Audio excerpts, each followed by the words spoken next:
მოდით თავიდან მოვნიშნოთ ვითარება დღევანდელი მერვე დღე არის ერთი კვირა გავიდა ამ შეტევის დაწყებიდან ასობით თუ არა ათასობით სამიზნე არის განადგურებული შეერთებული შტატებისა და ისრაელის მხრიდან ეს ბოდიშიც მაღალი ალბათობით უნდა მიანიშნებდეს იმაზე რომ შემცირდა ბევრად ირანის შეტევითი პოტენციალი გარდა იმისა რომ რიცხვებში ვიცით რომ ეს 100 არაზე მიანიშნებს ეს ხო, მადლობა მოწვევისთვის. ყოველთვის სასიამოვნოა ხოლმე სტუდიაში თქვენთან ერთად ყოფნა, ვიდრე რაღაცა ონლაინ რეჟიმში საუბარი დისტანციურად. ერთ რამეზე მიანიშნებს, ზოგადად არა მხოლოდ ბალისტიკური რაკეტების თავდასხმები 90%-ით დაიკლო, დრონებმაც დაახლოებით 80%-ით დაიკლო. ერთი ნიშანი ამისი, რამდენიმე მიზეზი არის ამისი, რაზეც შეგვიძლია ვისაუბროთ. პირველი ეს არის, რომ ხდება სისტემატიური განადგურება თვითონ ამ გამშვები დანადგარების. არავინ არ იცის ზუსტად რა რაოდენობის განადგურდა ამ ეტაპზე, ან რა რაოდენობაა დარჩენილი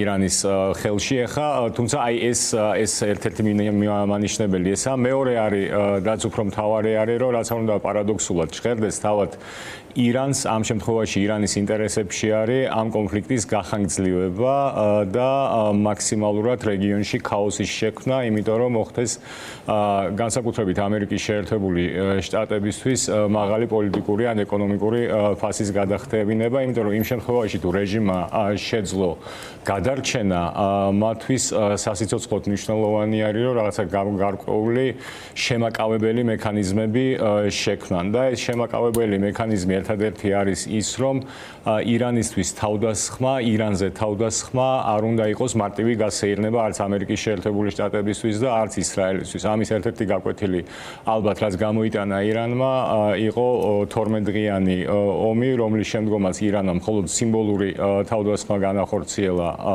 ყატარში არსებულ ამერიკის შეერთებულ შტატებზე, რაც არანაირად შემაკავებელი, არანაირად არ აღმოჩნდა შემაკავებელი მომდევნო თავდასხმებისგან.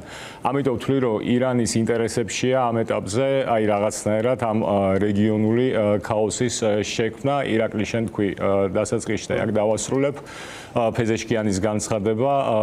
ფეზეშკიანის განცხადებიდან სულ რამდენიმე საათში თუ წუთში მოხდა განმეორებითი თავდასხმები დაუშვათ ემირატებში, დუბაიში, დუბაის აეროპორტზე. ფეზეშკიანი ზოგადად არ არის გავლენიანი ფიგურა, არ ითვლება გავლენიან ფიგურად, მაგრამ ესეც გარკვეულწილად მიანიშნებს იმ გარკვეულ ესეთ რაღაცა შიდა დაპირისპირებულია მართვა, ესეც საინტერესო საკითხია ხო? აი ძალიან მნიშვნელოვანია, იმიტომ რომ ამ კონფლიქტში გამოჩნდა ორი რაღაც, ანუ ამ კონფლიქტში გამოჩნდა როგორც ირანის ძლიერი, ასევე სუსტი მხარეები, ხო? ეხლა სუსტი მხარეები ირანის არის პირველი და ყველაზე დიდი სისუსტე ირანის არის არარსებობა საჰაერო თავდაცვის სისტემების. ხო და ფაქტია სისტემებმა კიდევ ერთხელ დაადასტურა, რომ ხო, ვერც ერთი თითქმის ჩამოგდება ვერ მოხდა. ეს მათ უკვე აღარ ჰქონდათ მათი საჰაერო თავდაცვის სისტემები უკვე განადგურებული იყო 12 დღიანი ომის პერიოდშიც, თუმცა ფაქტია, რომ მათ ვერ მოახერხეს ამ პერიოდში საჰაერო თავდაცვის სისტემების აღდგენა. მეორე მთავარი სისუსტე, რაც ალბათ ირანის რეჟიმის შიგნით დღეს არსებობს, ეს არის მაღალი მოწყვლადობა საგარეო დაზვერვის სამსახურებისადმი, ანუ საგარეო დაზვერვის სამსახურები, განსაკუთრებით ისრაელის ჩანსო საკმაოდ ეფექტურად სადაზვერვო სისტემებისადმი შეგვიძლია კი, და საკმაოდ მოწყვლადია, საკმაოდ ინფილტრირებულია. ამის მიუხედავად და აი ნინჩა შენ რაც ახსენე ძალიან მნიშვნელოვანი არის, ირანი არ არის სუსტი მოთამაშე და ხშირად დასუსტებულ ირანს ჩვენ ხშირად ვამბობთ, რომ ირანი დასუსტდა, ეს არ უნდა იყოს გადათარგმნილი როგორც ირანი როგორც სუსტი მოთამაშე. ირანი არის დიდი სახელმწიფო, 90 მილიონიანი ქვეყანა, მრავალწლიანი, მრავალსაუკუნოვანი სახელმწიფოებრიობის გამოცდილებით, საკმაოდ ძლიერი შეიარაღებით, საკმაოდ ძლიერი და მდგრადი სისტემით და ეს მდგრადი სისტემა, რომელიც არის დეცენტრალიზებული, აი ეს არის ერთ-ერთი სიძლიერე ირანის, იმიტომ რომ წარმოიდგინეთ, რომ როგორც 12 დღიანი ომის პერიოდში, ისევე ეხაც პრაქტიკულად მოხდა ირანის მართველი ელიტების განადგურება, ხო? ანუ პირველ შემთხვევაში იყო სამხედრო მართველი ელიტების განადგურება, ეხა იყო ხამენეი და სამხედრო მართველი ელიტების განადგურება, რაც მნიშვნელოვან წილად ძალიან ბევრ სახელმწიფოში გამოიწვევდა მართვის სისტემის კოლაფს. ეს ირანის შემთხვევაში არ მომხდარა და ეს ანახებს ირანის მდგრადობას, მედეგობას, ხშირად ხოლმე ირანის ირანის ექსპერტები ვალი ნასერი არის ერთ-ერთი და უშუალოდ რომელსაც თვლი ერთ-ერთი ძალიან საინტერესო ირანის ექსპერტი არის, ან ირან ვოჩერებს რასაც ეძახიან და ის ამოსვა ეს ზოგადად ისლამური რესპუბლიკის რეჟიმის დამახასიათებელი არის, აი ამ რაღაცა დეცენტრალიზებული მდგრადი სისტემა, ეს არ არის ახალი, თუმცა ეს არის ის, რაც მნიშვნელოვნად შველის დღეს ირანს, იმიტომ რომ რაც არ უნდა თავი მოკვეთო, ანუ შემდეგ უშუალოდ რაღაცა საფეხურზე მდგომი ადამიანები ახერხებენ ეფექტური გადაწყვეტილებების მიღებას. ამისთვის მზადაც იყვნენ, იმიტომ რომ წინა ოპერაციის დროს, რომელიც შედარებით მოკლევადიანი ოპერაციის დროს, როცა გაანადგურეს რამდენიმე მეთაური, ახლა უკვე მზაობა უნდა ყოფილიყო, როცა დიდი დარტყმის მოლოდინი არსებობდა, რომ კიდევ უფრო მეტი დეცენტრალიზება შეიძლება გამხდარიყო, თან როცა პირდაპირ არიან სამიზნე, მართველი ელიტა. ვისაუბრებთ ქიანობაში ნაწილებად რო დავყოთ, ჰაირი წაგებულია ამ ეტაპზე, ასე გამოიყურება, ჰაირში აბსოლუტური დომინაცია აქვს ამ შემთხვევაში ამერიკის შეერთებულ შტატებს და ისრაელს. გემების შემთხვევაშიც და ზღვაზეც ასეთი ვითარება, ხმელეთი არის ახლა ფუნდამენტური ნაწილი, როცა ეხება განსაკუთრებით საქმე რეჟიმის ცვლილებას. აი, აქ რა ვითარებაა და რა სცენარები არსებობს ქურთებთან დაკავშირებით მოვისმინეთ მაგალითად, რომ შეიძლება ერთ-ერთი სცენარი იყოს მათი შეიარაღება და მათი მხრიდან ამბოხის წამოწყება, იმიტომ რომ რეჟიმის ცვლილებაზე საუბრობს ამერიკის შეერთებული შტატები ცოტა არათან მიმდევრულად, ესეც უნდა აღინიშნოს ამ რიტორიკაში, მაგრამ ტრამპი საუბრობს ჩამნაცვლებელზე ფეხლების ვაჟზეც თქვა, რომ ის შეიძლება არ იყოს საუკეთესო ვარიანტი და ადგილზე ელოდება. ხანდახან საუბრობს მათ შორის მცირე ამერიკული ჯგუფების შესაძლო განლაგება რაღაც სტრატეგიული ობიექტების დასაცავად მომავალში, ასევე ჯარის არ გამორიცხვა და ასე შემდეგ. თუმცა თითქოს შეგნებულად სტრატეგიული ბუნდოვანება შემოაქვს. ცალვე რამდენიმე ძალიან მნიშვნელოვანი კითხვა იყო, ანუ რაღაცა ქვეკითხვები იყო შენ კითხვაში და შევეცდო რაღაცა შევეცდები, რომ რაღაცა უფრო რამდენიმე, ანუ თუ გამიხანგრძლივდა პასუხი მითხარით, გვინდა რომ ხანგრძლივების პასუხი. რამდენიმე ის იყო. პირველი რაც შეეხება მიზნებს, იმიტომ რომ დავუშვათ ვისაუბრეთ რეჟიმის ცვლილებაზე, ხო და რაღაცა სამხედრო მიზნებზე. პირველი რაც კაფიოდ გამოიკვეთა არის, რომ დავუშვათ სამი მთავარი მონაწილედან რეგიონის ქვეყნები გამოვთიშოთ ამ ეტაპზე, ეს არის ირანი, ამერიკის შეერთებული შტატები და ისრაელი. სამივეს აქ განსხვავებული მიზნები. ირანზე ვისაუბრეთ, ირანის ეხა ამ ეტაპზე მთავარი მიზანი ჩემი აზრით არის, რომ მაქსიმალურად, რა თქმა უნდა, ირანის მთავარი მიზანი არის თვითგადარჩენა, იმიტომ რომ ამ ტიპის ეგზისტენციალური საფრთხის წინაშე ეს რეჟიმი არ მდგარა არასოდეს. უბრალოდ ამ თვითგადარჩენას ეხა ხედავს ჩემი აზრით ამ კონფლიქტის იმ ხარისხით, ან იმ ტემპით გახანგრძლივებაში, რაც გარკვეულწილად გაზდის წნეხს ამერიკის შეერთებულ შტატებზე და მომავალში რაღაცნაირად შეუქმნის განცდას იმისა, რომ ირანზე თავდასხმა არ არის იოლი გასეირნება. რაც შეეხება ამერიკის შეერთებულ შტატებს, ამერიკის შეერთებულმა შტატებმა მიუხედავად ტრამპის არა ერთი-ორჯერ რაღაც ესეთი გაიჟღერა რეჟიმის ცვლილებამ, ამ რაღაც ესეთი გამოსჭვიოდა მის განცხადებებში, მიუხედავად ამისა, ამერიკის შეერთებულ შტატებს აქვს ჩამოყალიბებული მკაფიოდ სამხედრო ამოცანები და შევეცდები ახსნა რატო აყალიბებს მხოლოდ სამხედრო ამოცანებს, ხო? რა არის ეს ამოცანები, რა არის ეს მიზნები, ხო? ეს არის ბირთვული პროგრამის განადგურება, ეს არის ბალისტიკური იარაღის როგორც წარმოების, ასევე მარაგების განადგურება, ეს არის საზღვაო ძალების განადგურება. ზოგადად ეს არის ირანის სამხედრო მანქანის მთლიანად ჩამოშლა. ამ სამხედრო მიზნებს ამერიკის შეერთებული შტატები მხოლოდ ამ სამხედრო მიზნებზე საუბრობს, იმიტომ რომ შვენივრად ესმით, რომ საჰაერო ოპერაციებით არ ხდება რეჟიმის ცვლილება. ან ძალიან რთული არის საჰაერო ოპერაციებით მხოლოდ რეჟიმის ცვლილების გამოწვევა. სამი მიზეზი არის ამის გამო, რატომაც გონია, რომ ეს შეუძლებელი არის ამ ეტაპზე. პირველი მაშინ, როდესაც მიმდინარეობს სამხედრო მოქმედება, ადამიანის არ აქვს მნიშვნელობა ადამიანების ჯგუფი, ისინი ლოიალურად არიან თუ არა განწყობილები რეჟიმის მიმართ, მათი უმთავრესი საზრუნავი არის უსაფრთხოება. არავინ ამ ეტაპზე არ ფიქრობს მანიფესტაციაზე, დემონსტრაციაზე, პირველ რიგში ისინი ფიქრობენ საკუთარი თავის გადარჩენაზე და უსაფრთხოებაზე. მეორე, თავად ომის პირობებში და ომის მსვლელობისას, მაშინ განსაკუთრებით, როდესაც თეირანში არის ძალიან სერიოზული კონცენტრაცია უსაფრთხოების ძალების, ეს უსაფრთხოების ძალები განსაკუთრებით დაუნდობლად ექცევიან იმ ადამიანებს, რომლებიც რაღაცა სახის პროტესტს გამოხატავენ, არანაირად ლომბიერი ეს რეჟიმი არ არის მათ მიმართ ისედაც, მაგრამ აი ეს რისკები კიდევ უფრო გაზრდილი არის ამათვის და მესამე, ირანში არ არსებობს სამწუხაროდ ამ ეტაპზე არანაირი ორგანიზებული პოლიტიკური ძალა, რომელსაც შეუძლია ადგილზე პროცესების მართვა და არა მხოლოდ ჩემი, არამედ ბევრი ჩემზე უფრო კომპეტენტური ირანის ექსპერტის მოსაზრება არის, რომ ქვეყნის გარედან ან დიასპორების ან ქვეყნის გარედან არსებული ლიდერების მიერ შეუძლებელი არის ქვეყნის შიგნით პროცესების მართვა, მიუხედავად იმისა, რა ტიპის განცხადებებსაც არ უნდა აკეთებდნენ ისინი. ამის გამო ამერიკის შეერთებულ შტატებს ესმის კარგად, რომ იმ შემთხვევაში თუ პრეზიდენტმა ტრამპმა გადაწყვიტა რაღაც ეტაპზე ოპერაციის დასრულება, მას უნდა მიეცეს შესაძლებლობა, რომ მან მკაფიოდ განაცხადოს, რომ მან მის მიზნებს მიაღწია და მისი მიზნების მიღწევა ამ შემთხვევაში იქნება სამხედრო მანქანის ჩამოშლა, ის ალბათ დიდი ალბათობით თუ გადაწყვეტს ამ ოპერაციის დასრულებას, ის არ იტყვის, რომ იქ ბუნებრივია რეჟიმი შეიცვალა, მაგრამ ის იტყვის, რომ ეს ყველა ეს კომპონენტი ირანის სამხედრო მანქანის იქნა ეფექტურად განადგურებული. ასეთი რამეც ახსენა, მაგრამ ეს რაც დაერქმევა, აი ამას აისევა, მაგრამ ამიტომ არის მკაფიოდ ჩამოყალიბებული სამხედრო მიზნები. ისრაელს უკვე აქ რადიკალურად განსხვავებული მიზნები, ისრაელის და განცხადებული მიზანიც ისრაელის ეს არის.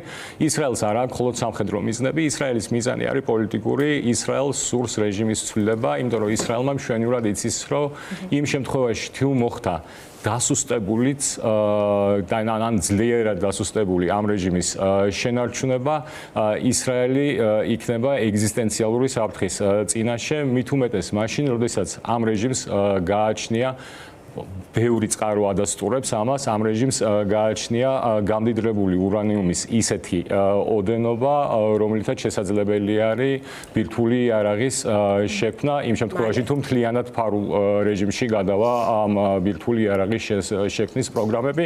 ამიტომ ეს ვითარება არის. ქურთების ნაწილზეც ქურთების ნაწილი მნიშვნელოვანი არის. გამოგვიძება რა. კი.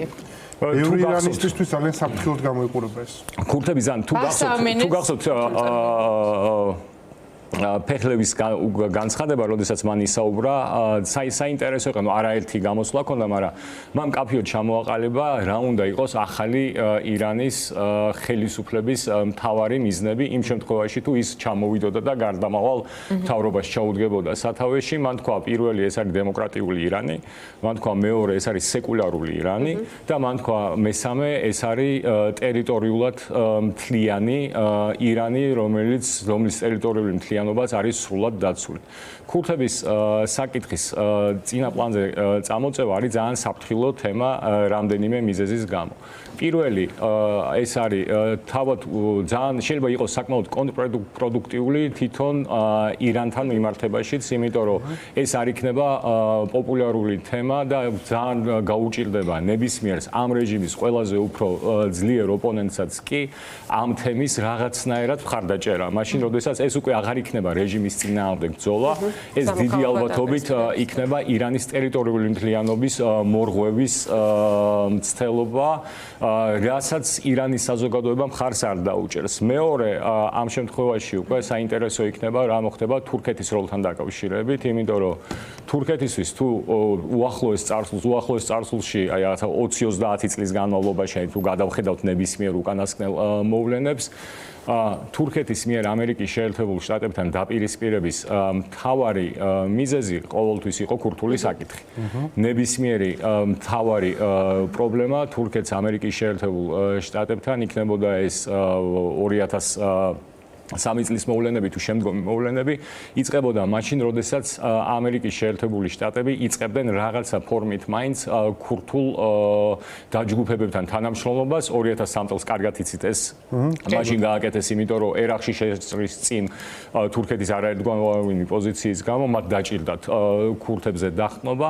ეს გამოიწვევს თურქეთის პოზიციის რადიკალურ ცვლილებას ამ კონფლიქტთან მიმართებაში და ამიტომ ვთვლი, რომ ეს ზოგადად შეიძლება იყოს საკმაოდ სახიფათო თემა იმ ძალებისთვის, რომლებიც ამ თემის ცდილობენ ამჟამინდელი რეჟიმის დასუსტებას. როცა ჩვენ ვლაპარაკობთ, კიდე ერთი მთავარი განსაზღვრელი თემა ამ ომის შემთხვევაში არის ნავთობი და როცა ვლაპარაკობთ სრუტეზე, ვლაპარაკობთ 20%. ხო, ძალიან ჰორმუზის სრუტეზე ვლაპარაკობთ და ყურეზე როცა ვლაპარაკობთ, ყურის სახელმწიფოებზე აქ ნავთობი არის ცენტრალური თემა. რა ვითარება ახლა ნავთობის ბაზარზე და რაზე გავლენას მოახდენს ეს მიმდინარე სამხედრო მოქმედებები ახლოს სამხრეთში? აი ჩვენც ახლა ვითარება ახლო აღმოსავლეთში გვაწერია, თუმცა ეს ამბავი ჩვენგან ახლოს სამხრეთში ხდებოდა, რატომღაც ახლო აღმოსავლეთში ვეძახით ამ ამბავს. ახლო სამხრეთში ვეძახით ხოლმე, ხო, თუმცა ჩვენგან აღმოსავლეთით არ არის ამ ამბავს. ახლო სამხრეთია, ახლო სამხრეთია ჩვენ. რა ხდება ნავთობის ბაზარზე? ხო, ბუნებრივი, ანუ ჩინეთიც შეგვიძლია თან. ხო, და ჩინეთი იმიტომ ჩინეთისთვის ძალიან მნიშვნელოვანი იყო ირანული ნავთობი. კი, არა მხოლოდ და არა მხოლოდ ირანული ნავთობი ჩინეთისთვის მნიშვნელოვანი არის, ზოგადად რეგიონის ქვეყნების ნავთობიც. ბუნებრივია ირანული ნავთობი მნიშვნელოვანია, მაგრამ რეგიონის ქვეყნებიც საკმაოდ მნიშვნელოვანი ნაწილს საკუთარი ნავთობისას ასევე აგზავნიან შორეულ აღმოსავლეთში, ანუ ამ რეგიონიდან შორეულ აღმოსავლეთში და უშუალოდ ასე რომ ნავთობის ბაზარზე ხდება ის, რაც აბსოლუტურად მოსალოდნელი იყო. არის ნავთობის რამდენიმე თვიანი ნავთობის ფასის ესეთი თანმიმდევრული გაუფასურების ფონზე მოხდა ნავთობის ფასების გაზდა. ბუნებრივია, ეს გამოიწვია პირველ რიგში ჰორმუზის სრუტის პრაქტიკულმა ჩაკეტვამ და მნიშვნელოვანმა შეფერხებამ იქ ნავთობის გატარების. თუმცა გათულადმა ბერკეტმა, ანუ მოსალოდნელიც იყო, რომ ისინი ამას იზარდნენ. ზოგადად ყოველთვის ისინი ვინც ირანზე საუბრობდა, მათთვის ჰორმუზის სრუტის ჩაკეტვა იყო რაღაც ესეთი ერთ-ერთი ბოლო მათ არსენალში არსებული ისეთი რაღაცა ტყვიების, იმიტომ რომ საკმაოდ დიდ ეფექტს მოახდენდა ანუ გლობალურ ეკონომიკურ პროცესებზე. ხო, ზეწოლა შექმნიდა ამერიკაზე. ხო, და ბუნებრივი არის ეს ბუნებრივია ამან გამოიწვია, ანუ ეს გამოიწვევდა ეს ომი თავად და ჰორმუზის სრუტის ჩაკეტვაც, ნაწილობრივი ჩაკეტვაც გამოიწვევდა ნავთობის ფასების გაზდას. ამას ექნება გავლენა ამერიკის შიდა პოლიტიკაზეც, ესეც ძალიან მნიშვნელოვანი არის, იმიტომ რომ დღეს თუ დაუშვათ და შეხედავთ ხოლმე ამერიკულ და ვიცი რომ თქვენ ხშირად უყურებთ ამერიკულ ანუ ამერიკულ ნიუსებს, გადაცემებს. ერთ-ერთი მთავარი თემა, რაც იქ განიხილება, არის საწოლზე ან დაუშვათ ბენზინგასამართ სადგურებზე მზარდი ფასები და უშუალოდ გადაცემები იწყება ხოლმე, რომ ისტორიულად ყველაზე მაღალი ფასები დაფიქსირდა ამ პერიოდში. ანუ ამას შიდა ამერიკული პოლიტიკური მოხმარება დატვირთვაც აქვს ამ თემას. ახლა შუალედური არჩევნები მოდის და იქაური თოქ-შოუები და მთელი პოლიტიკური დისკუსია საგარეო პოლიტიკაზეც მაგ ჩორჩოში იქ შიდა რა იმპლიკაციები ექნება. და თან სალომე ეს არ არის პოპულარული კამპანია, იმიტომ თუ რაღაცა ისე უკანასკნელ სამდით კონფლიქტს შევხედავთ, ხო? ავღანეთში კონფლიქტის დაწყებისას 90%-ზე მეტი ამერიკელი უჭერდა ამ კონფლიქტს მხარს, იმიტომ ბუნებრივიც იყო ეს იყო 11 სექტემბრის შემდგომ და საპასუხო ქმედება ამერიკის შეერთებული შტატების. დაკლებად გაცილებით უფრო ნაკლებად პოპულარული ერაყის კამპანიას, რომელიც 2 წელიწადში 2003 წელს განხორციელდა, მაინც 70%-მდე ამერიკის შეერთებული შტატების მოქალაქე უჭერდა ამ მხარს. ეხლა სხვადასხვა გამოკითხვით ჩანს, რომ სავარაუდოდ არის დაახლოებით 51% უჭერს ხას 59%. მათ შორის იმ ორი ომის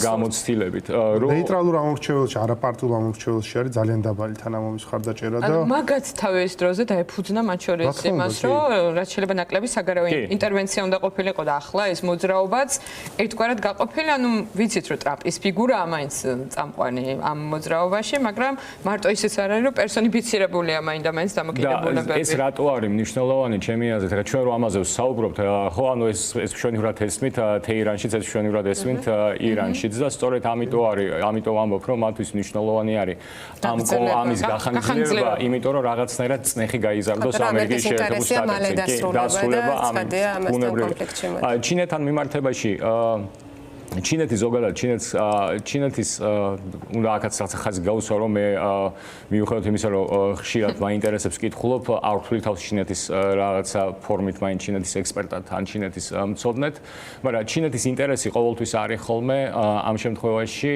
რაღაცნაირად ბენეფიტების მიღება იმ კონფლიქტებიდან რომელშიც ჩართული არიან მისი პირდაპირი მოწინააღმდეგეები მაგრამ ან თუნდაც მოკავშირეებიც აი მაგალითისთვის რო ავიღოთ დავუშვათ რუსეთ-უკრაინის ომი ხო რუსეთ-უკრაინის ომმა გამოიწვია რუსეთის იმგვარი დასუსტება და იმგვარად დამოკიდებულების გაზდა ჩინეთზე რომ ჩინეთმა მიაღწია მის სასურველ მიზანს რომელიც საკმაოდ გრძელვადიანი მიზანი იყო და უნდოდა ეს რომ რუსეთი ფორმალურადაც ექცია მის უმცროს პარტნიორად ანუ დღეს რუსეთ-ჩინეთის ურთიერთობაში რუსეთი არის ჩინეთის უმცროსი პარტნიორი რაც ეს ჩინეთის გეოპოლიტიკურ მნიშვნელობას კიდევ უფრო მნიშვნელოვნად ზრდის.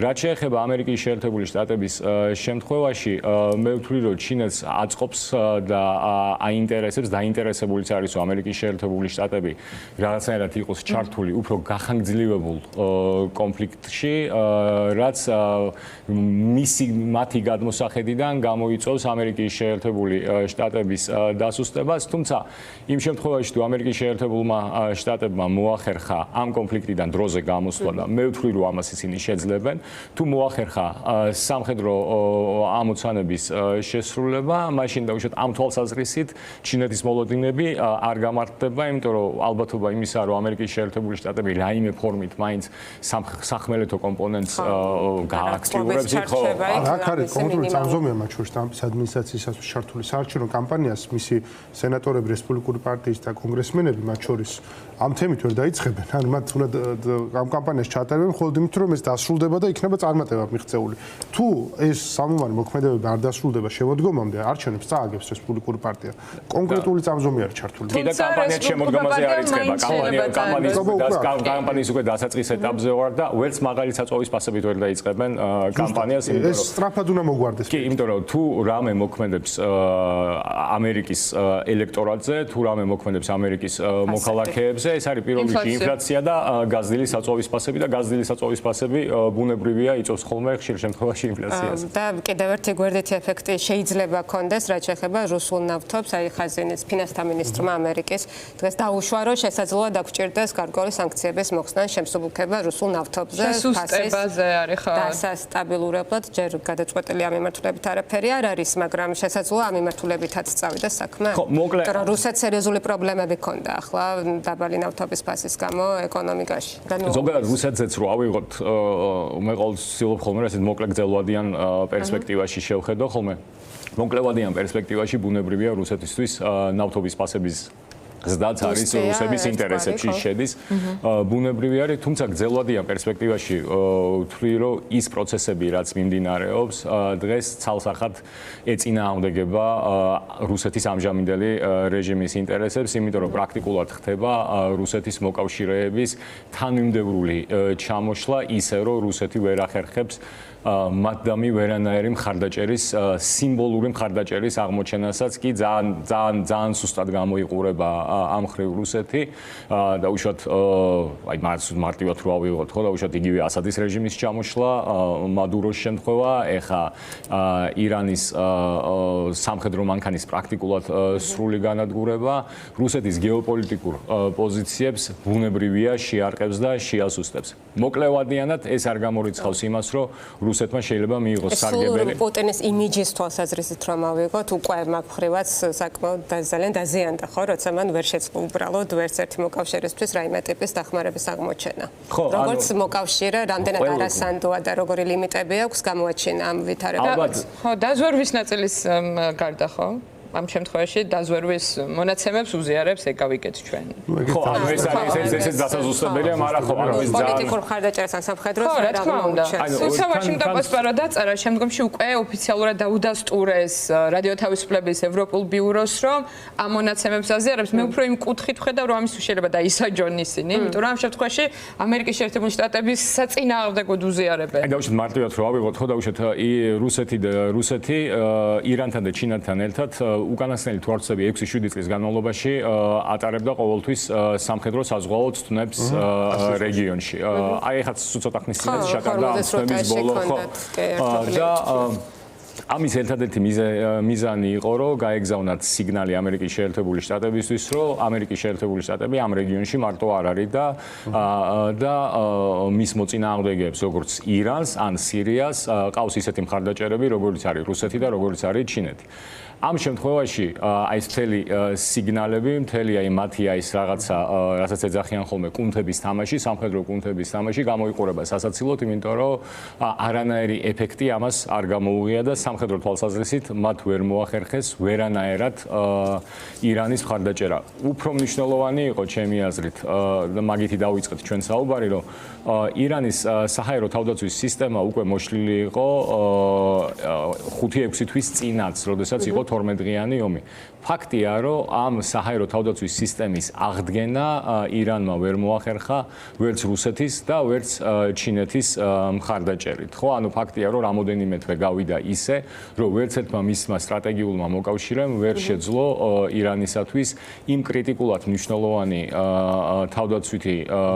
თავდაცვითი შეიარაღების მიწოდება, რაც ირანის ცის უსაფრთხოებას უზრუნველყოფდა. ხო, ანუ და ეს არ არის მხოლოდ ბავშვად არ გულისხმობ მხოლოდ აი რაღაც პოლიტიკურ და რაღაც ამ ტიპის კი პოლიტიკური განცხადებები ხო, ანუ ამ შემთხვევაში ბევრი არაფრის თქმელი არ არის ხოლმე. ჩვენს რეგიონზეც რომ ვიწრო ჩვენ რეგიონზე გადმოვიდეთ. კი ბატონო, ერთი მინდა დამეკითხა, უკრაინას რა პოზიციაში აყენებს ახლა მისი გამოცდილება, რაც დააგროვა როგორც მეომარმა სახელმწიფომ განსაკუთრებით ირანულ დრონებთან მიმართებაში და ვიცით კიდეც რომ გარკვეულად ითხოვეს მათგან ექსპერტიზის გაზიარება და არის საუბარი ამ გადამჭერი დრონების შესყიდვაზე. შეუძლია უკრაინას მიიღოს რამე ჩემმა ერთმა მეგობარმა ეხურა ამ დღეებში რომ ნელა უკრაინა მოთხოვს მაპს ნატოს ქვეყნებსო რომ რაღაცა დაგმაყოფილებენ თუ რა ნატოს წევრები კომფორტული პოზიცია როცა პრობლემა აქვს ჭყალებში პრობლემა კი არ ხარ გლობალური უსაფრთხოების არამედ ამ უსაფრთხოების ექსპერტული თუ სამხედრო ძალით კონტრიბუტორი და ალბათ კომფორტული არის მათთვის ამ ექსპერტიზის და ამ ცოდნის გაზიარება. ხო, ანუ ერთ-ერთი რამ რაც ალბათ როგორც თავდაცვის წარმოების თვალსაზრისით ისევე როგორც მოგერიებების თვალსაზრისით უკრაინამ აი ძალიან დახვეწა მისი შესაძლებლობები, ეს იყო დრონების წარმოება ერთის მხრივ და მეორეს მხრივ დრონების მოგერიების მექანიზმების ან ინსტრუმენტების დახვეწა, იაფი მექანიზმების დახვეწა. ზოგადად ამ კონფლიქტმა მოახდინა უკრაინის ასე ვთქვათ რაღაცა უკრაინის შეიარაღებული ძალების ნელ-ნელა ფორმირება ერთ-ერთ ძალიან მნიშვნელოვან ანგარიშგასაწევ შეიარაღებულ ძალად ევროპის კონტინენტზე. ეს ყოველთვის ესე არ იყო. ხო, ჩვენ ხშირად გვავიწყდება ხოლმე, რომ დაუშვათ 2014 წელს, როდესაც რუსეთმა მოახდინა ყირიმის ანექსია, იმდენად უსუსური იყო უკრაინის შეიარაღებული ძალები, რომ დაუშვათ ყირიმში ფლოტის ნაწილი პირდაპირ გადავიდა რუსეთის მხარეზე და მათი იქ საზღვაო ძალების მეთაური გახდა რუსეთის საზღვაო ძალების მეთაურის მოადგილე. თავარი ნიშანი არ არის პუტინის წარმომატებლობის ახლა ჩვენ რაზეც ვლაპარაკობთ, რა დემილიტარიზაცია, როცა შეიქმნა ასეთი ეფექტური სისტემა და ეფექტური არმია. კი, და ამიტომ ამან ზოგადად მოახდინა ესეთი რაღაცა უკრაინის ამხრივ უკრაინის ძალიან ანგარიშგასაწევ ძალად ჩამოყალიბება. უკრაინა დღეს უზარმაზარ ფასიხდის, უზარმაზარ ადამიანურ ფასიხდის დასთავარია, მაგრამ გარდა ამისა ფინანსურ, პოლიტიკურ ყველანაირად უზარმაზარ ფასიხდის, მაგრამ მიუხედავად ამისა მოხდა უკრაინის ძალიან მნიშვნელოვან უკრაინის სამხედრო კომპონენტი მნიშვნელოვნად გაიზარდა და ანგარიშგასაწევი არის დღეს ევროპული უსაფრთხოების კონტექსტში. ბუნებრივია უკრაინას შეუძლია მხარდაჭერა აღმოუჩინოს ამ შემთხვევაში ამერიკის შეერთებულ შტატებს და ყურის ქვეყნებსაც, იმიტომ რომ უკრაინისთვის ძალიან საინტერესო არის ყურის ქვეყნებთან თანამშრომლობა. თანამშრომლობა განსაკუთრებით ინვესტიციები ეკონომიკურ თემებზე და დარწმუნებული ვარ, რომ უკრაინა ამ შესაძლებლობას გამოიყენებს. ევროპის ბირთვულ პოლიტიკასაც უნდა შევეხოთ ალბათ მნიშვნელოვანია საფრანგეთის გადაწყობა. ვერ გადმოვედით საქართველოს საკითხებზე. გლობალურად საქართველოს მე ვილაპარაკო. ძელია გადაცემა და საქართველოსაც გადმოვალთ. ანუ მაკრონის გადაწყვეტილებაც მნიშვნელოვანი იყო და ზოგადად ევროკავშირი როგორც სამხედრო პოტენციალის მქონე ბლოკი, ანუ ესეც არის ერთ-ერთი პოტენციალის რა აქვთ რესურსი და კიდევ უფრო გაძლიერებული. ესეც არის ერთ-ერთი შედეგი პუტინის წარუმატებლობის, შეგვიძლია ვთქვათ, ჩვენ უკრაინაში, ანუ საბოლოო ჯამში რასაც ვიღებთ ჩვენ და რა სურათიც დგება ევროპის კონტინენტზე და ამ მიმართულებით ტრამპსაც აქვს თავისი წვლილი შესაძლოა ირიბად, მაგრამ ევროპაზე ზეწოლის მოხდენის კუთხით და აი ამ ყველაფერში საქართველოსთან ხიდიც გაკეთდება, სადვართ ჩვენ, ანუ ამ ყველაფრის არც კონტრიბუტორები. მოდი ევროპის ბირთვულ შესაძლებლობებზე უპასუხოთ და მე საქართველოს ალკე თემა არის. აი, საგმად შეგვეტყობნე, რომ დრო გვაქვს ჯერ. დრო გვაქვს საბავშვი და მეც ვეცადე, რომ ირაკის ინტერესი გამეთვალისწინებინა. კაი ბატონო. რა შეეხება ამერიკის შეერთებული შტატების ტრამპის როლს, ხო? ანუ ჩემი აზრით, ანუ არაერთგვაროვანი არის ტრამპის როლი ამ შემთხვევაში. მე რაღაც ყოველთვის რაღაცა ვცდილობ ხოლმე, რომ მიუხედავად იმისა, რომ აქ ჩემი მკაფიო მოსაზრებები და წარმოდგენები მის მიმართ, რაღაც ესეთი ცალსახოვანი ესეთი შეფასებები არ გავაკეთო ხოლმე პრეზიდენტ ტრამპის მიმართ, იმიტომ რომ არაერთგვაროვანია მისი მოქმედების შედეგები, ხო? მე ვთვლი, რომ ტრამპის პოლიტიკამ როგორც პირველი, ასევე მეორე პრეზიდენტობის პირობებში მოახერხა ნატოსი როგორც ალიანსის მნიშვნელოვანი გაძლიერება სამხედრო კომპონენტის თვალსაზრისით, ანუ ტრამპი იყო ის ერთადერთი პრეზიდენტი, რომელმაც შეძლო რეალურად ეიძულებინა ევროპელი პარტნიორები, რომ მათ რეალურად დაეწყოთ ინვესტირება და რეალური თანხების დახარჯვა როგორც თავდაცვის წარმოებაში, ისევე ზოგადად თავდაცვაში, იმიტომ რომ ეს არ იყო ახალი თემა, ეს არის თემა, რომელსაც არაერთი ამერიკის პრეზიდენტი შეეცადა, რომ აი ეს რაღაცნაირად ევროპა გამხრივ ევროპის კონტრიბუცია გაეზარდა, მაგრამ ტრამპი იყო ერთადერთი, რომელმაც ეს შეძლო. ამის პარალელურად ტრამპი არის ასევე ის პრეზიდენტი, რომელიც ასევე საფრთხებს უქმნის ნატოს როგორც იდეას, იმიტომ რომ ნატო არ არის მხოლოდ სამხედრო ალიანსი და ნატოს სიძლიერე არ გაინიზომება მხოლოდ სამხედრო მანქანის სიძლიერეთი. ცალსახა არის, რომ ნატოს სამხედრო მანქანას ვერც ერთი მსოფლიოში, ანუ არანაირი თანაფარდი ძალა მსოფლიოში არ არსებობს. ყველაზე მარტო ამერიკის სამხედრო მანქანას ვერ დაუპირისპირდება არაფერი რო არ ვთქვათ ნატოზე. უბრალოდ ნატოს იდეა დგას იმაზე, რომ ისინი მზად არიან როგორც თავდაცვითი ალიანსი ერთმანეთს დაეხმარონ კონფლიქტების წარმოქმნის პირობებში და სწორედ აი ამ საკითხთან დაკავშირებით ვთვლი, რომ ტრამპის რიტორიკამ, ტრამპის ქმედებებმა აი აქ შექმნა მნიშვნელოვანი კითხვის ნიშანი. დღეს თუ ჩვენ გვესმის ხოლმე ხანდახან რაღაც ესეთი დაბნეული გამონათქვამები ევროპის კავშირის ან ზოგიერთი ევროპელი ლიდერების მხრიდან, ან კაცრი გამონათქვამები, ან ამერიკელების კრიტიკა ამ მიმართულებით სწორედ ამას უკავშირდება, რომ რაღაც ესეთი ნდობა, პარტნიორული ნდობა გარკვეულწილად შეირყა, რაც პარტნიორული ნდობის შერყევა ასუსტებს თავად ნატოს იდეასაც. ასე რომ აი რაღაც ესეთი ორი განზომილება აქვს ამ საკითხს. სტრატეგიული ავტონომიის იდეა არ იყო ახალი, ამის მთავარი ინიციატორი იყო საფრანგეთი ყოველთვის. საფრანგეთს ყოველთვის თავისებური პოზიცია ჰქონდა, არა მხოლოდ ტრამპის პირობებში, მაგრამ ისედაც.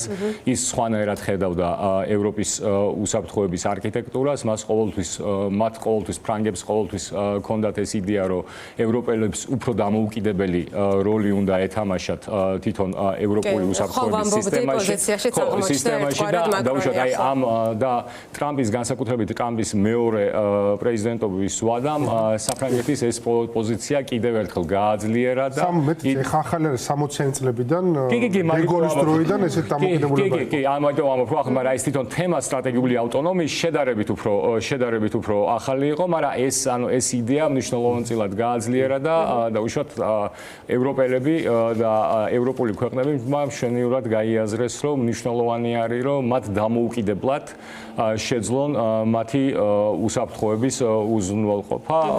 ხო, ანუ ეს ჩვენ ვართ რაღაცნაირად ამ პოლიტიკური კონტექსტის ნაწილი ყველა შემთხვევაში სამხრეთ კავკასიის ქვეყნები, მაგრამ საომარი თეატრის ნაწილადაც გადაიქცა ამ შემთხვევაში აზერბაიჯანი მისი ანკლავის ნახიჩევანის სახით, სადაც ირანული დრონები ჩამოვარდა. მართალი ირანელებმა ეს უარყვეს, მაგრამ ალიევმა ძალიან დადასტურებით თქვა, რომ ეს ირანული დრონი იყო და ამას ერთად მათ ჩაატარეს სპეციალური ანტიჯაშუშური ოპერაცია, ჯაშური ქსელი გამოავლინეს, რომელსაც ამოცანა იყო ბაქო-თბილისი-ჯეიჰანის ნავთობსადენზე რაღაც ტერაქტის მოწყობა აზერბაიჯანის ტერიტორიაზე.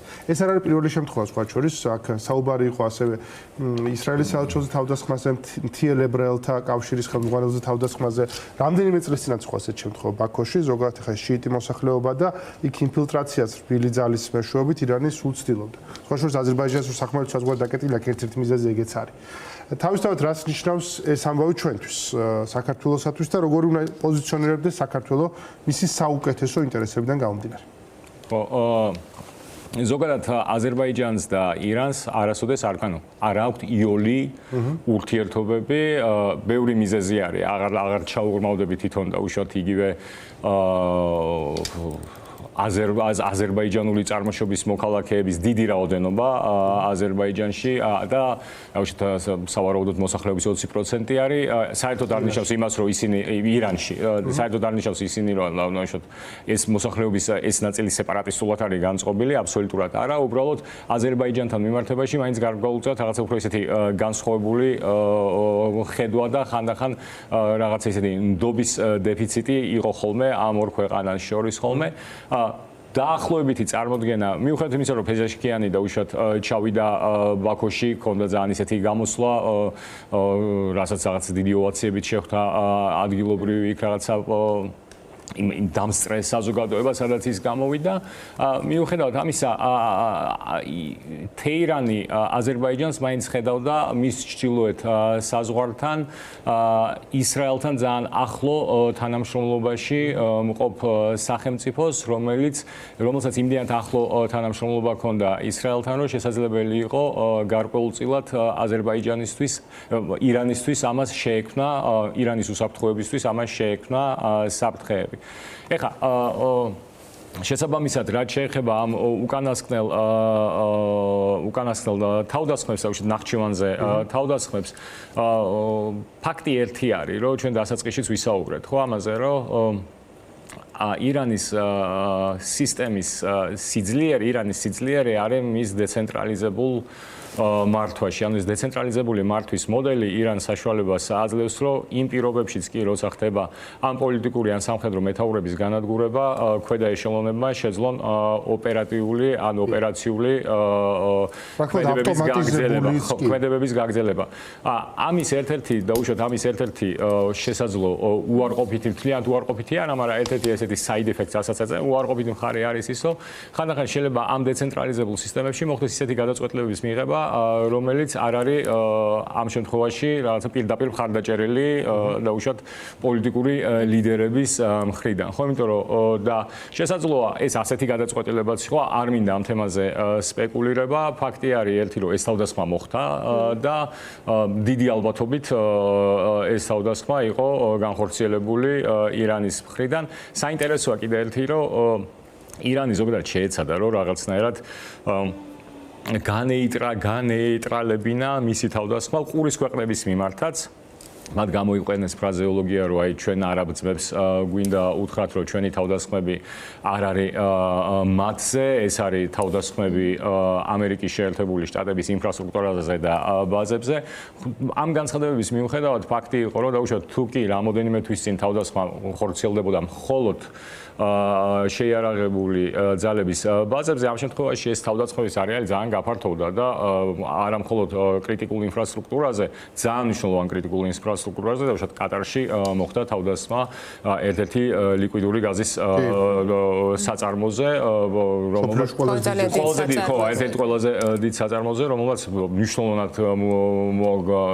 მნიშვნელოვანი პრობლემები შექმნა ბაზარზე, მაგრამ ტურისტულ ინფრასტრუქტურაზეც, აეროპორტებზეც, ანუ ასე რომ ამ შემთხვევაში ომის რეჟიმში ყოფი ირანის რეჟიმის ან ხელისუფლების წარმომადგენლების განცხადებები ჩემთვის არ არის ყველაზე უფრო სანდო წყარო ხამენეის განცხადებები ჩვენ გვახსოვს საქართველოსთან მიმართებაში საუდებს განიხილავდა როგორც ამერიკის საქართველოსთან მიმართებაში ირაკლი ჩემი დამოკიდებულება არ იცლება არის მარტივი ძალიან ანუ ამას დიდი ექსპერტობა და ფილოსოფია არ ჭირდება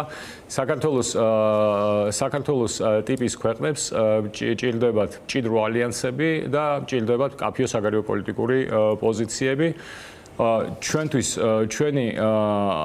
ჩვენთვის საქართველოსთვის ერთადერთი ყველაზე უფრო სანდო პარტნიორი და ჩვენი ასე ვთქვათ უსაფრთხოების ერთ-ერთი გარანტორი ჩემი აზრით შესაძლებელია იყოს ან ამერიკის შეერთებული შტატები, ან ნატო, ან ჩვენი ევროპელი პარტნიორები.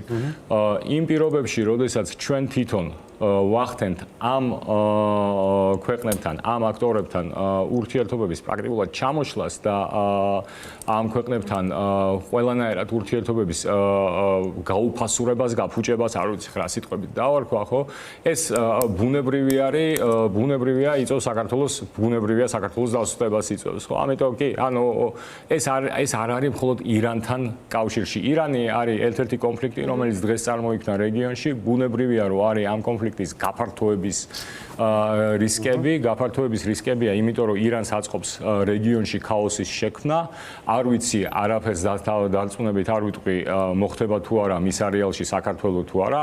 არ მაქვს ამაზე არანაირი მოსაზრება, მაგრამ ის რომ ჩვენ ვიყოთ ძლიერები, ეს ერთადერთი შეიძლება ჩვენ მოვახერხოთ ჩვენ პარტნიორებთან მჭიდრო თანამშრომლობით და ანუ ამ შემთხვევაში აქ სად ვართ, გონი ჩემზე უკეთ იცით. ისრაელის განაწყენება უნდა იყოს რბილად რო ვთქვათ ჩვენს ინტერესში და დღეს ძალიან საგულისხმო იყო ელჩის განცხადება მეგობრობაზე, რომელსაც ხა ზუსტი ციტატა არ არის, მაგრამ ჩვენება სჭირდება ცუდ დროს. ზოგადად როგორც ეს კონფლიქტი, ისევე რუსეთ-უკრაინის კონფლიქტი, ეს არ არის მხოლოდ კონფლიქტი ჩემი გადმოსახედიდან ბუნებრივია, ეს არ არის მხოლოდ კონფლიქტი რუსეთსა და უკრაინას ან ირანსა და ისრაელს შორის.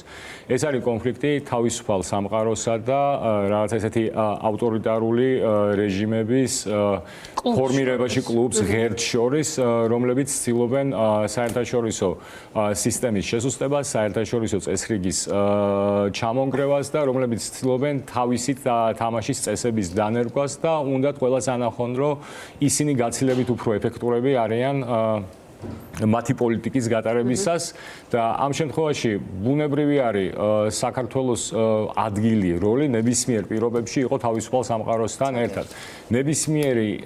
ნებისმიერი ქმედება, რომელიც ამას უქმნის საფრთხეს, ან ნებისმიერი ქმედება, რომელმაც შეიძლება საპირისპირო ეფექტი იქონიოს, რომ ვინმეს გაუჩნდეს წარმოდგენა, რომ საქართველოს მართველი ელიტა ან ხელისუფლება დგას რაღაცნაირად თავისუფალი სამყაროს ინტერესების საპირისპიროდ, ხო, ბუნებრივია ჩვენ უსაფრთხოების დასუსტებას ბუნებრივად დასუსტებს ჩვენ უსაფრთხოების სისტემას. მორგინდოთ რამის დასასრულს. არა, უბრალოდ დასასრულს მივდივარ. დასავლეთთან ურთიერთობის ნაწილს, რადგან ვახსენეთ, რომ იცით, ჩემი აზრით, მაგრამ აქ სულ არის მცდელობა, მაინც რეჟიმის მხრიდან იმის რაც შექმნა დაჯერება ვიღაცების საკუთარი ამორჩევლის, რომ აი დღე-დღეზე, ხო, დიდი სიიდან ტრამპი გამოაძრობს საქართველოს ფაილს და იტყვის, რომ რატო ვართ ამ ხალხთან, ანუ ქართული ოცნების ხელისუფლებასთან ცუდად. ნახეთ, ერთი იდეოლოგიის ხალხი ვართ და დავლაგდეთ. ამ რაღაც უცნაურ წარმოდგენას უქმნიან საკუთარ ამორჩევლს. და ეუბნებიან, რომ აი პოლიტიკური კომპონენტის გარეშე შესაძლებელი იქნება ეს დალაგება. ეს განცხადება ბოლოს სახელმწიფო დეპარტამენტის სხვათა შორის პირდაპირ ნათად უსვამს. ამბობს, რომ ქმედითი ნაბიჯები უნდა გადადგას საქართველოს მთავრობამ, რომ თავისი სერიოზულობა აჩვენოს, ხო? და ეს არ არის პირველი. ეს არ არის პირველი, სულ ამაზე ხდება ხაზგასმა. ეს პასუხი მოდის, გონი უკვე ხო, შაბლონურ წერილებს ჩამოყალიბდა ეს. ხო, არ იცვლება. აი, კიდევ ერთხელ რომ აღვხსნათ და გეგა თქვენი პოზიციაც რომ გითხრათ, რას ფიქრობ შესაძლებელი არის თუ რა პოლიტიკური კომპონენტის გარეშე ამ ურთიერთობების ნორმალიზება. არა, შეუძლებელია ირაკლი და ხა ამას ხო არ ჭირდება დიდი რაღაცა, დიდი ექსპერტული ცოდნა დაინახო, საკმაოდ უცნაურ მოცემულობაში აღმოჩნდით, ხო? საქართველო არის ერთადერთი ქვეყანა რეგიონში, რომელთანაც ამერიკის შეერთებული შტატების პრეზიდენტს ან ვიცე-პრეზიდენტს ან მაღალი თანამდებობის პირებს არ ქონიათ პირდაპირი კონტაქტი. ყველასთან რეგიონში და უკლებლივ ყველასთან ცენტრალური აზია იქნება ეს ყველა პოსტსაბჭოთა ქვეყანასთან მათ მოახდინეს უმაღლეს დონეზე კონტაქტი. საქართველოს არის ერთადერთი ქვეყანა, როდესაც მოხდა ამერიკის ვიცე-პრეზიდენტის და ვიცე-პრეზიდენტი არის ყველაზე მაღალი პოლიტიკური პრეზიდენტთან ერთად, ანუ ძალიან მაღალი ლეგიტიმაციის მქონე თანამდებობის პირი, მას სიმბოლური დატვირთვაცაა ყოველთვის მის ვიზიტს. მოხდა ვიზიტი რეგიონში, საიდანაც საქართველოს იყო ამოვარდნილი, ხო? ჩვენ ხედავთ, რომ ხდებოდა დაუშვათ ამერიკის შეერთებულ შტატებთან სტრატეგიული თანამშრომლობის შეთანხმების გაუქმება და ხდებოდა სტრატეგიული თანამშრომლობის შეთანხმების გაფორმება ჩინეთთან. მე იმას არ ვამბობ, საქართველოს ტიპის ქვეყნებს ყოველთვის უნდა გქონდეთ ურთიერთობა უკლებლივ ყველა მოთამაშესთან. საქართველოს ესაჭიროება თანამშრომლობა ყველა მოთამაშესთან, მხოლოდ იმ პირობებში, როდესაც მას კაფეოდ ჩამოყალიბებული პროდასავლური კურსი გააჩნია და კაფეოდ ჩამოყალიბებული პოზიცია გააჩნია ამერიკის შეერთებულ შტატებთან, ნატოსთან თუ ევროკავშირთან მიმართებით. უბიჟდომილოსა ირანთან დაწესდა წინა ხელისუფლების დროს, მაგრამ ყველასთვის გასაგები იყო, რომ ჩვენ ამერიკელების პარტნიორები ვიყავით. ისიც მოხდა და ისიც მოხდა. ამიტომ ვამბობ, რომ მე ხალხთან ვიღაცა ჩემთვის დაუსვათ ეს რომ აი არ უნდა ვითანამშრომლოთ და უშუალოდ რეგიონის ქვეყნებთან არ უნდა ვითანამშრომლოთ და უშუალოდ ჩინეთთან არ უნდა ვითანამშრომლოთ. აუცილებლად უნდა ვითანამშრომლოთ. უბრალოდ შენთან მიმართებაში, როდესაც ხდება სტრატეგიული თანამშრომლობის შეთანხმების გაუქმება ამერიკის შეერთებულ შტატებთან და პარალელურ რეჟიმში ხდება სტრატეგიული თანამშრომლობის შეთანხმების გაფორმება ჩინეთთან, ეს ქმნის იმ მოცემულობას, სადაც უკვე კითხვის ნიშნები ჩდება, სათხარ შენ როგორც მოთამაშე და ხო, ანუ ამიტომ გეთანხმები ირაკლი, სანამ ამ ჩვენ რასაც ახლა ზოგადად ვაკვირდებით, არის მცდელობა, რომ შეიქმნას საერთაშორისო ლეგიტიმაციის ილუზია. არ გამოვრიცხავ, რომ ეს შესაძლებელია შეიქმნას, უბრალოდ ეს არ მოხდება სრულფასოვნად და ეს არ მოხდება ისე, რაც შესაძლებლობას მიცემს საქართველოს გააძლიეროს ან მისი პოზიციები, ან მისი უსაფრთხოების არქიტექტურა.